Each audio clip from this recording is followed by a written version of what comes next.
Hello World Civilization 106 class. Welcome to the new transition. And so I hope that you've read the letter or you're about to read the letter that was sent where I really try to clarify as much as possible for the expectations of moving forward in this class. I realize that for many of you, as I was mentioning in the letter, that starting off is going to just be a little jarring, and you know, I'm understanding of that, but I think that getting structure put into play immediately and actually really getting things moving forward is the best way to move forward. Okay, so look, you're here to get an education, all right, and that's what you're gonna get right now. And the workload that you are seeing, I'm not sure if this looks like more or less than what you were being asked to do. I think at the very least it's going to be more clear for you what to do. As I mentioned in the letter, most weeks will be exactly the same. Discussions and video notes due on Thursdays. Sunday, then we have a one-page paper due on Sundays. Every once in a while, if there's any changes, it will be that I remove an assignment from you, so you don't have to do, let's say, a paper or a discussion, or the work will all be due on a Sunday and not on Thursdays. So to find out about that, every week when I open up the objectives of the work, the expectations for the work schedule on the modules, you can look there to see if there was any changes. But for the most part, just know by midnight Thursdays you need to have the video notes accomplished and the discussion. And the discussion will be you writing the response to whatever the prompt is, and then responding to two other students. So for the video notes, you get 5 points for responding to the prompt, 5 more for responding to another student, and 5 more for the other. 15 points. That's how it works, okay? If you put any information that's not correct, I will just correct it, and as long as it looked like you were, working with the material in the class and you simply misunderstood it, I'll just politely mention where the misunderstanding was. No points are lost, okay? So in terms of the video notes, I gave you an example of what I'm looking for.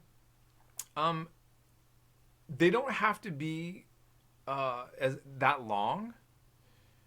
So I gave you an example of someone who was very thorough. So I gave you the best example of what I would look for in video notes. Ultimately, here's why I'm having you do video notes. Nobody's going to watch any video unless that they're required to do so because you're busy. Not because you're lazy, but because you're busy. And you're going to cut corners. The video notes are a way of making you, how should I say, forced to watch the videos.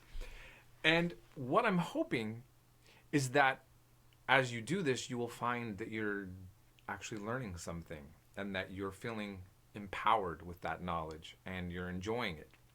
That's the goal. Now, some of you might not watch the entire video. You need to watch the entire thing. But you know what? I'm not going to investigate this too hard.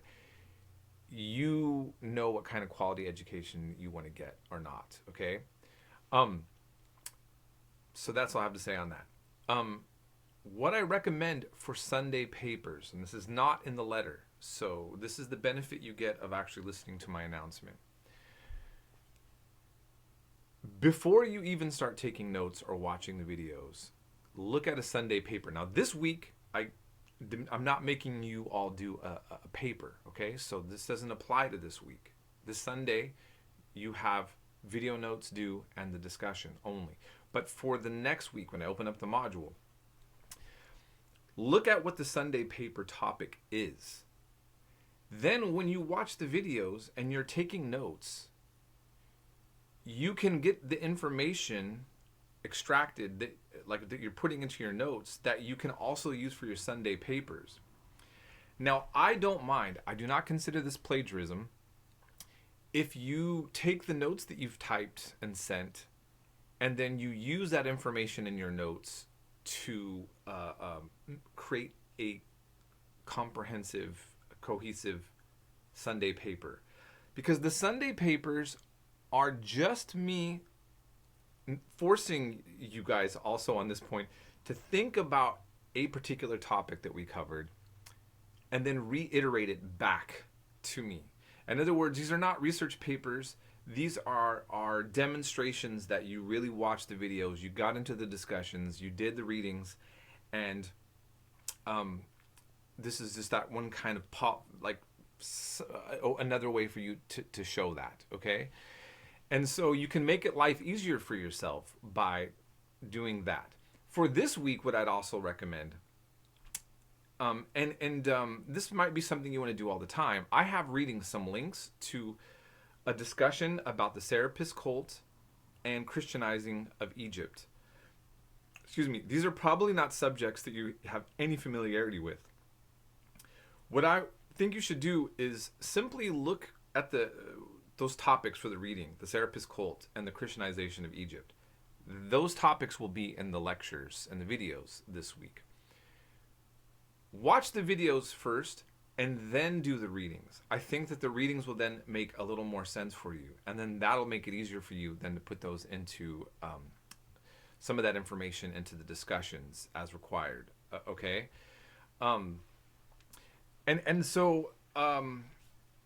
So I hope that that's clear and concise for you.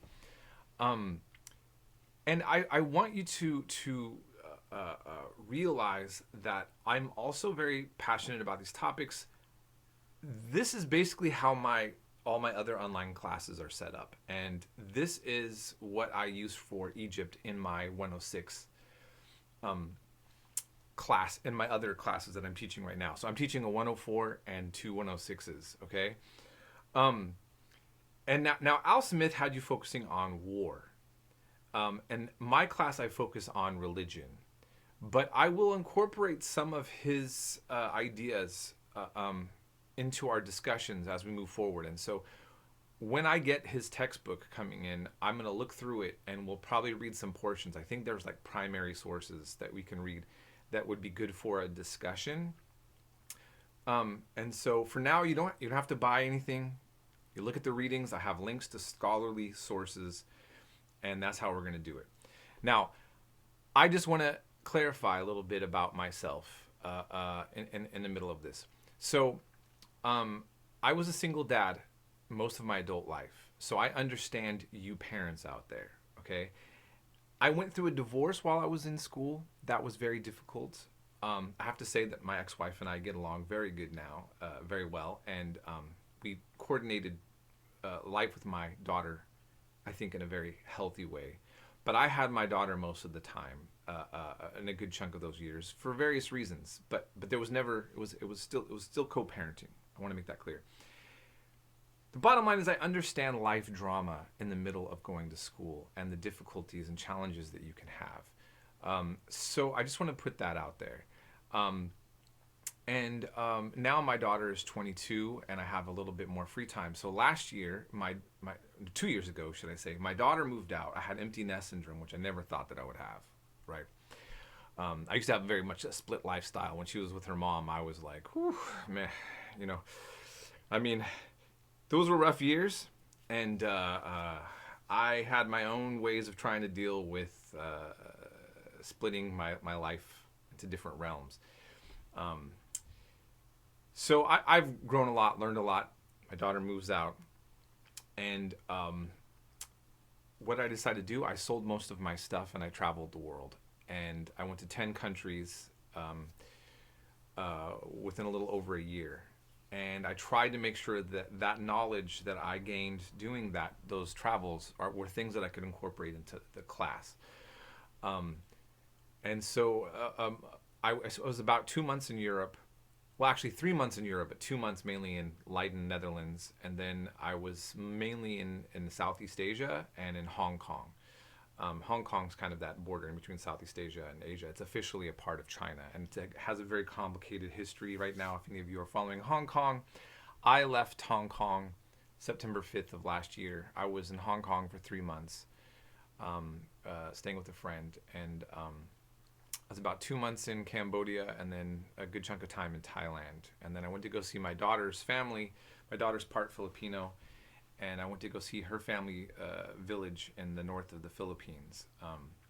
So that's a little bit about me and what I've been doing with my time. And now, like all of you, I've been spending a lot of time in this room like a madman. So it's because just we had the shutdowns and dealing with COVID and everything that's so complicated right now. So last thing to say on the subject matter that we have coming up, I bought this book, Christianizing of Egypt, when I was in Leiden, Netherlands. I already had incorporated Christianity into my Egyptian history portion. Now, why is that? Mainly what I really want you all to know is when we're covering ancient civilizations. So this 106 class is really is to teach world civilizations from prehistory up until around the Reformation period, 17th century. So Egypt, in our culture, we think of pharaohs, right? We think of the pyramids, and we should talk about those things. Those are very hugely important things. But we don't, it's like Egypt played a major role in the world in different aspects for centuries all the way up until now. And yet most people in America have no conception of, I was teaching, a substitute teacher once for a public school, and the high school students didn't even know that there were Egyptians around anymore. I mean, and yet Egypt is the second largest military aid recipient of the U.S. government. That could have changed in recent years, but that's been a pretty consistent thing for decades. And why is that is a whole other complex story that deals with modern politics. Egypt is also the center of the Arab world and making movies and producing movies. And by the way, now, and we'll get to that later in this class when we cover Islam, Egypt is predominantly Arabic-speaking Muslim now. But Egypt was a major player and an influence on Christianity in the early centuries. And so this is something that I like to incorporate into the discussions. It was also heavily influenced by the Greeks and the Romans. And so all of that, those kind of things I wanted to address in this class. I'm posting a link to a video below that you are not required to watch, but it's about an Egyptian woman musician that maybe had one of the largest funerals in the world in recorded history. A hyper beloved Egyptian and Arabic musician, although a lot of younger generations kind of find her music. If you meet younger Arabs, there's a little less commitment to loving her in the way that some of the older generations really had this deep, passionate love of Kulthum. And again, I'm posting this video there just to show you a part of the world that is still has a dynamicness to it that is noticed by many other parts of the world, and I want you to see that. And it's a woman, right, that was very highly popular in Egypt at the time. So that's all. So right now, what I want you to understand is as we move forward, I'm going to shorten up. I'm going to try to not make these announcements so long. We are moving forward and learning about world civilization. That's what we're doing in this class now. Get ready to work, but hopefully you'll be clear on what's expected and what to do. And if you have problems in this class, please contact me. Realize my work schedule, just the last thing, I work at the consignment shop Mondays, and I mean all Mondays, Wednesdays, and Saturdays mainly. And then the other days I focus on grading my online classes and answering emails and so forth. If you have immediate questions or problems, you can still write to me on Canvas or text me.